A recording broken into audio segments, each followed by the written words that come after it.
دا د غرونو په منځ کې د لغمان ولایت د لرې پرتې فرجغان ولسوالۍ هغه سیمې دي چې د وروستیو طبیعي پیښو له امله یې خلک د سړک او کورونو د احتمالي خطرونو سره مخ ول.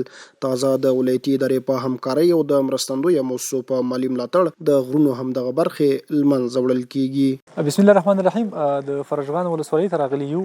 دلته مو د خطراتو د مخنیوي یو پروژه افتتاح کړه چې د CWC موسسې په مالي ملاتړ به تمویلیږي. نو موږ کوشش کوو چې د فرجغان ولسوالۍ لپاره نور پروژې منظوري کړو، ځکه تیر کې دلته دومره خدمات نه وو شوي. نو ان شاء الله موږ دا د فرجغان ولسوالۍ لپاره د لومړی پیل و. ان شاء الله چې موږ ژمن یو چې په راتلونکي کې هم همدغسې د پروژو د پرانیست شاهدان اوسیږو. بل لور ته د سیمې اوسیدونکي چې په خپل کور او کلي کې ورته د کار زمینه برابره شوې خوښ دي او له مسؤلینو مننه کوي چې د دوی ستونزو ته یې په وخت رسیدنه وکړه. ما در طول 40 سال پیش تا به این لایره مردم ها به ما بسیار واده ها کردن، به ما واده ها دادن، خو کس غم ما مردم فرجغان بیچاره را نخورد.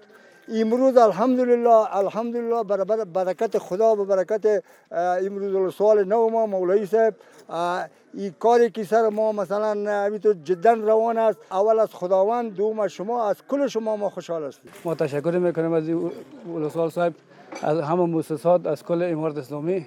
بسیار خوش هستیم که بخین کار نبود، ما بیکار اینجا میگشتیم ولی که یک کار با ما سهولت برابر شده، کار میکنیم.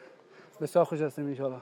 هم مهاله د همکاري موسسې مسؤلین ډاډ ورکوي ټول هغه سیمې چې ولسونه ترې د خطر احساس کوي دوی به ډیر ژر د منځه وړلو اقدام وکړي. د اقتصاد ریاست او همدارنګه د فرجغان ولسوالۍ د ولسوال صاحب په درخواست باندې موږ دلته راغلو. د ساحه مولنزي څخه ارزیابي کړله او لله الحمد هغه ساحې چې دا د خطر لاندې دا به موږ د خپل پروژې په جریان کې دا تیږه وماتو او د کوم کورونه او ټولنې او خلک چې د خطر لاندې د خطر څخه ژغورل کیږي. په ورته وخت کې د فرجغان ولسوال د اسلامي امارت له لوړپوړو چارواکو غواړي چې د نوې جوړې شوې او لرې پرتې ولسوالۍ ته د ځانګړې پاملرنه وکړي.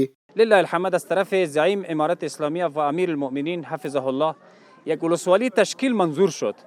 برای ما بسیار یک ابتکار، بسیار جای یک افتخار است که جای تشکری و شکرانگی میکشیم. این بسیار کلان مقام است که همین خدمت عمده است و از تمام مؤسسات میخواهیم خصوصا از امارت اسلامی مرکزی که مؤسسات توجه کنند، توجه بدن در فرجغان که بنیادی کار در فرجغان نشده، بنیادی کار میخواهیم.